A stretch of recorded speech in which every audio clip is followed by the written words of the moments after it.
तो भारतीय राजनीति पर ही कुछ टिप्पणी करें। ये लगातार कहा जा रहा है कि जिस तरीके से कांग्रेस के नेता बीजेपी में शामिल हो रहे हैं, तो एक विपक्षहीन जो परिदृश्य बन रहा है, तो विपक्ष को आप कैसे देख रहे हैं और लोकतंत्र के लिए विपक्ष आपके हिसाब से कितना महत्वपूर्ण है? विपक्ष का मुद्दा ये है कि जो बीजेपी धार्मिक राजनीति करती है, लेकिन ये बात सत्य नहीं है। धार्मिक हम सभी को साथ लेकर राजनीति करती है, लेकिन जो है कांग्रेस वो धर्म से विपरीत राजनीति करती है। तो इसलिए वो लोकतंत्र को मजबूत करने के लिए वो जो कांग्रेसी कार्यकर्ता है वो जा रहे हैं बीजेपी में, क्योंकि वो अपने धर्म के प्रति सजग है। वो अपने धर्म और विरासत भी वो समाज का एक अहम हिस्सा है। बिल्कुल एक अहम हिस्सा है, वो उसको लेके चलना ही पड़ेगा।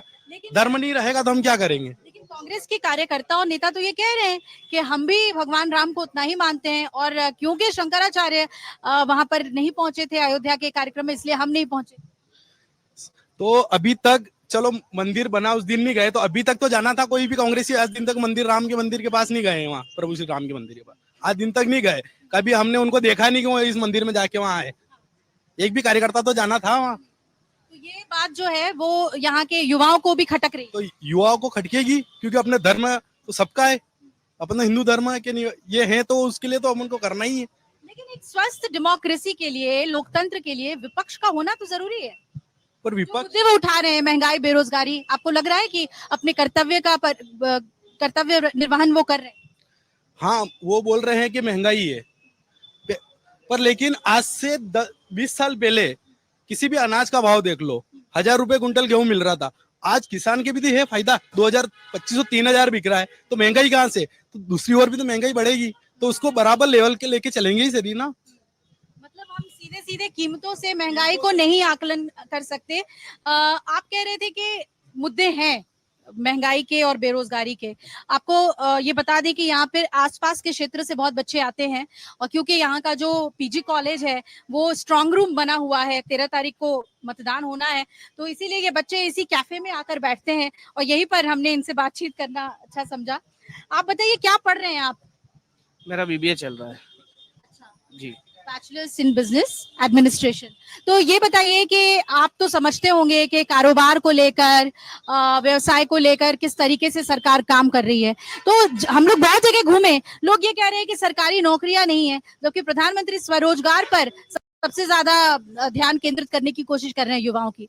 इस पॉलिसी को आपको लगता है कि इस पर जो है पीएम के फेवर में ये पूरी पॉलिसी जाएगी और लोग वोट करेंगे? नहीं, बिल्कुल भी वोट नहीं करेंगे। इस बार युवा परिवर्तन चाहेगा, क्योंकि जिस प्रकार से नरेंद्र मोदी जी जब सत्ता में आए थे 2014 में, उन्होंने कहा था कि मैं हर 2 करोड़ नौकरियां प्रति वर्ष दूंगा। मुझे नहीं लगता कि अभी 7-8 साल हो गए कि नरेंद्र मोदी जी ने ये जो वादा युवाओं के तरफ पूरा करा है, और इस बार युवा ने पूरा मन बना लिया है कि इस बार भाजपा को हटाना है। और सबसे महत्वपूर्ण मुद्दा, ज्यादा दूर नहीं जाते हुए मैं मंदसौर की बात करता हूं, कि श्रीजी नर्सिंग कॉलेज का मुद्दा, भारतीय जनता पार्टी ने शिक्षा को एक व्यापार बना दिया है। शिक्षा के मंदिर में जब पढ़ाई का सबको समानता है, तो फीस में अंतर क्यों? एक ही छात्र, एक ही वर्ग, एक ही जाति की होने के बावजूद उसकी फीस, एक ही कक्षा में होने के बावजूद उसकी फीस एक की 90,000 है और एक की 1.5 लाख है। तो क्या ये प्रशासन की जेब में जा रहा है या भारतीय जनता पार्टी की जेब में जा रहा है? ये भारतीय जनता पार्टी ने व्यापार बना दिया है। और हम एनएसवाई के साथ ही वहाँ श्रीजी नर्सिंग कॉलेज पहुंचे, छात्रों की बात को मानने के बाद हम डायरेक्टर के ऑफिस में पहुंचे, तो वहाँ बड़े से बड़े भारतीय जनता पार्टी और आरएसएस के प्रमुखों की तस्वीर लगी हुई थी। ये भारतीय जनता पार्टी शिक्षा को व्यापार बना दिया है, शिक्षा को खत्म कर दिया नरेंद्र मोदी जी ने। तो ये बहुत ही आप गंभीर आरोप लगा रहे हैं कि फीस को लेकर समानता नहीं है। तो क्या भ्रष्टाचार में लिप्त है यहाँ के जो नेता हैं? विधायक की भी रिपोर्ट कार्ड की बात करना चाहूंगी, सांसद के भी रिपोर्ट कार्ड की बात करना चाहूंगी, क्योंकि आप लोग, यहाँ के लोगों ने, जनता ने उनको वोट दिया है, जिताया है, तो कैसे उन्होंने काम किया है, उनके काम पर क्या कहना चाहिए? देखिए, भारतीय जनता पार्टी के नेता पूरी तरीके से भ्रष्टाचार में लीन हो चुके हैं। और जब हम श्रीजी नर्सिंग कॉलेज पहुंचे, वहां पर उन्होंने प्रशासन को बुला के हम पर दबाव बनवा के, छात्रों पे दबाव बनवाया कि तुमको फेल कर देंगे, तुमको कॉलेज से निकाल देंगे, और हमको और हमारे एनएसवाई के साथियों को जेल में बंद कर दिया गया। ये भ्रष्टाचार कर रही है भारतीय जनता पार्टी। और आप देखिए, विधायक जो यशपाल सिंह जी विधायक थे, तो मतलब उन्होंने कुछ न कुछ करा होगा, तभी जनता ने परिवर्तन करके विपिन जी जैन को कांग्रेस से विधायक बनाया। और इस बार भी सुधीर जी गुप्ता का हारना तय है और इधर से दिलीप सिंह जी गुर्जर भारी मतों से विजय सांसद बनेंगे। अगर आप ये वीडियो YouTube पर देख रहे हैं तो हमारे चैनल को सब्सक्राइब करें और बेल आइकन को दबाना ना भूलें। अगर आप Facebook पर ये वीडियो देख रहे हैं तो हमारे पेज को लाइक करें।